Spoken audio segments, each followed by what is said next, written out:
What does Islam have to offer us as individuals? Islam offers us the comfort of knowing that we do not need to look for justice in this life. Islam offers us the comfort that justice will not be denied. Justice will be an eternal state of being.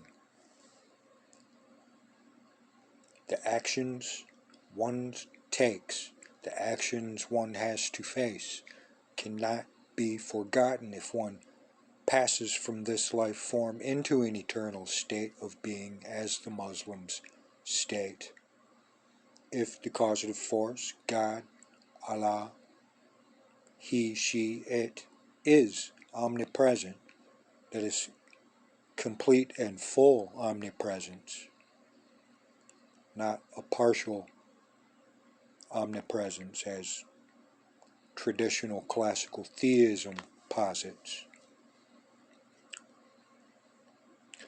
If the causative force is omnipresent, as they also state, then the only one place for action one generates and for the repercussions of those actions to go is inside the causative force. The only place the love generated on the pain experienced would have to go and be within the causative force. If she is omnipresent, for there is nowhere else. Are you responsible for your actions? Will you be held accountable for them? Will others be held accountable for their actions? Will justice prevail? You need to answer these questions yourself. For if you pass from this life into another, a spiritual life immersed in an omnipresent causative force existing everywhere, and an omniscient causative force all knowledgeable, then you wouldn't know the answer to these questions at that time. Wouldn't being fully aware of the answer and being fully capable of experiencing the pain and emotions that were the results of your actions be a form of judgment?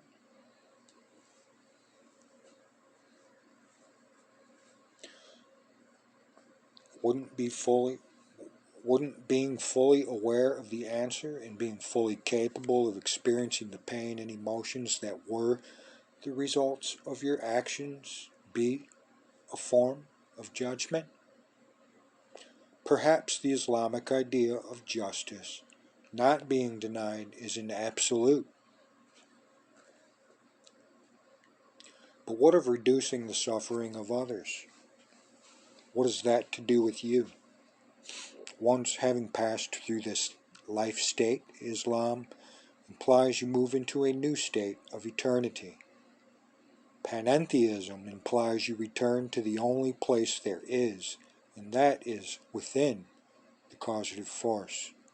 Having returned to the causative force, you take with you your awareness, which includes your experiences, but in addition to this, you are now privy to the knowledge of the causative force, who is omniscient. This would mean you are privy to all the suffering others have experienced. Reducing suffering in the world would in turn reduce the amount of suffering of our species that is being added to the causative force, which also reduces your suffering. Comment.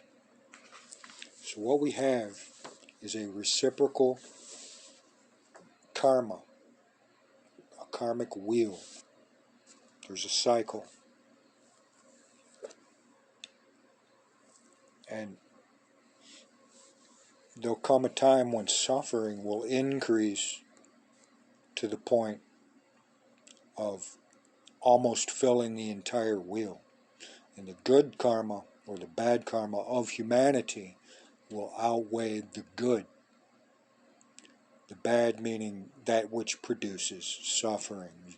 In the West, we call it evil or the devil or Satan.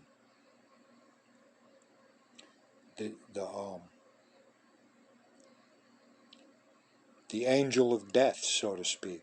That which is against all life. It's death. And so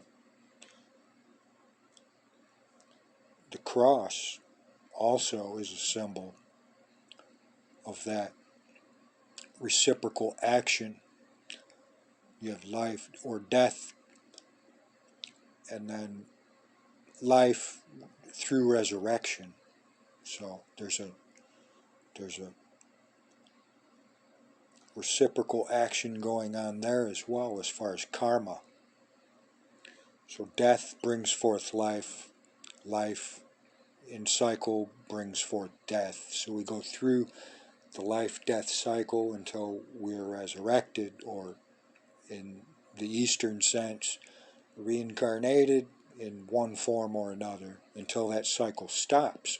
So the cycle of suffering, the karmic wheel of suffering, will, at liberation, or nirvana, or whatever you want to call it, will end the suffering. And so all you will have left in the equation at the end of it all is life. And in the revelation, the power of death is fully defeated, not only through Jesus Christ in the first advent, but through humanity as well. They will experience that same resurrection process. And so the end result would be life. And so looking at the positive aspect within a panentheistic metaphysic of all the great wisdom traditions, we can see that they all coalesce and harmonize. And that's the gist of these programs, of this material, panentheism. Symbiotic panentheism, to be specific, in this particular post.